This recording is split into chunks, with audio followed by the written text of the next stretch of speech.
Buenos días, profesor. Buenos días, compañeros. Voy a presentarles el proyecto final de biología, empezando por el tema de las biomoléculas, constituidas por carbono, hidrógeno, nitrógeno y oxígeno, y en menor medida fósforo y sulfuro. Existen orgánicas e inorgánicas. Teorías del origen de la vida. Teoría hidrotermal. La vida habría tenido su origen en agua caliente llena de moléculas. La gran glaciación. Hace millones de años, el hielo protegió una serie de compuestos que más tarde evolucionarían. La panspermia. La vida llegó desde el exterior. Teoría creacionista. Todo fue creado por un ser supremo. Teoría de la evolución. Todo evolucionó hasta llegar al punto donde conocemos. Ahora con el siguiente tema, que es el ADN. El ADN como base de la vida.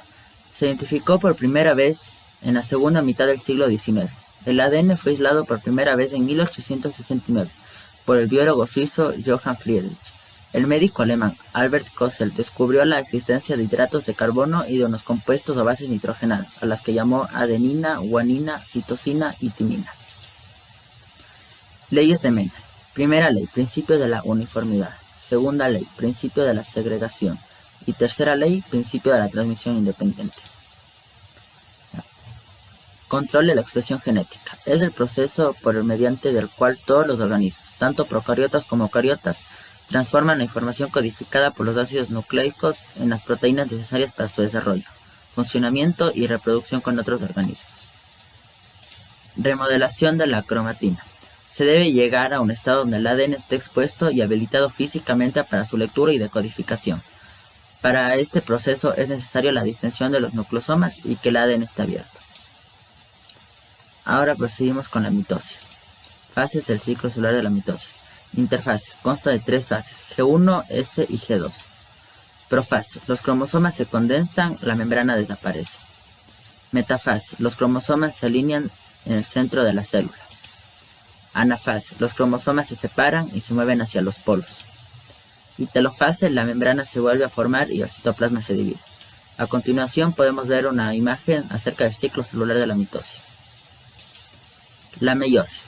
La meiosis es un proceso de división celular a través del cual a partir de una célula diploide se producen 4 células haploides. Fases. La meiosis 1 es la etapa donde los pares de células homólogas se separan, dando como resultado que el material genético de las células hijas sea en la mitad de las células progenitoras. Profase 1. Los cromosomas se condensan y forman pares. Se produce el entrecruzamiento y la recombinación genética, que permite el intercambio de partes de cadenas de ADN, que dan lugar a nuevo material genético. Metafase 1. Los pares homólogos se alinean en la placa metafásica para que produzca la separación. Anafase 1. Los cromosomas se separan moviéndose a extremos opuestos, las cromátidas hermanas permanecen juntas. Telofase 1. Se forman las células haploides. Ahora seguimos con la meiosis 2. Se separan las cromátidas, produciendo un par de células hijas que contiene cada una 23 cromosomas. Profase 2. Los cromosomas se condensan. Metafase 2. Los cromosomas se alinean en la placa metafásica. Anafase 2. Los cromosomas hermanas se separan en extremos opuestos de la célula. Telofase 2. Los gametos recién formados son haploides. Cada cromosoma tiene solo una cromátida y producto final de la meiosis son espermatozoides u óvulos. Aquí podemos ver una imagen del ciclo celular de la meiosis. Función de la reproducción. Función vital que permite la supervivencia de la especie. Reproducción asexual. Se requiere un único individuo. Los descendientes son idénticos al progenitor y no tienen variabilidad genética. Reproducción sexual. Se necesitan 2 individuos. Los individuos consiguen así mucha variabilidad genética y van cambiando a lo largo de las distintas generaciones. Reproducción de los organismos unicelulares. Los organismos unicelulares se reproducen mayoritariamente mediante reproducción asexual, por distintos mecanismos: bipartición, gemación y esporulación.